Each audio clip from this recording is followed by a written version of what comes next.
Hi guys, so for this week's task we are going to be creating some artist research around Steve Bennett, who's going to inspire our lino printing, which we're going to do over the next few weeks.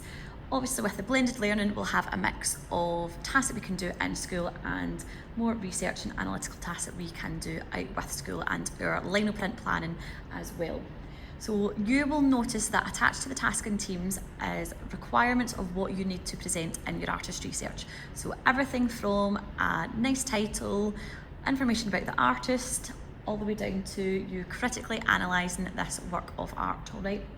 And again, it might be that you are talking about the artwork in general, so you may be talking about a few pieces of work and the kind of style as it is, or you may be talking about one specific piece of work. That is entirely up to you. But again, the 4 areas that we're going to look at is going to be to describe the work, to analyse, interpret, and then evaluate at the very end. So giving your own opinion and analysis of that work as well. So the first thing I'm going to do is I've taken a brand new double page in my book. Again, this is where you can be really creative with your presentation. So think about the direction you want your title to be in. So is it going to be kind of standard at the top? I am going to turn my page and I know that I want it kind of coming up the side. So again, you can be really creative at this point in terms of how you would like your layout to be. So I'm going to very roughly sketch my layout initially. Again, making sure that I have all of the criteria I need across my pages. So I know my title is going to go here. I am going to very lightly sketch this in, just in my normal handwriting initially, and then I am going to do some creative text at the very end. So again, it's sketching it out just in pencil first so I get a rough idea of layout and making sure that I can fit all of my title in here. So again, things that we need, I am going to have, so say I want to have an image of my artist's work. I then would like to have, and again, I'm going to sketch out these in little boxes, but again, it's entirely up to you how you want to present your work. You can see again, attached to the task, quite a few different examples of how you can lay out your work. So I am going to do artist information. Again, this is all obviously very sketchy at the minute, so I'm going to have artist information. Here I am going to have, this is going to be the first kind of section where I am going to describe. So again, that is going to be, imagine you're describing the artwork over the phone to someone. So what is it that you see? Is it a painting, sculpture, print, etc.? You can discuss the composition. One thing you need to make sure that you do, obviously, is using that artistic vocabulary. So you need to make sure that you have that there. Then, following on from that, I am going to have another box down here where I am going to put in my analyse response. Again, you can vary the size depending on how much you feel you could write about that one topic. So I have analyse, again, that is think about how the artwork has been made, what materials have been used, has artist used colour, what way has he used colour. So again, we can start to discuss our colour theory in a little bit more detail. So is it complementary colours, harmonious colours, etc. Contrasting, these are all things that you can discuss. How has it been applied? What are the main characteristics of the style?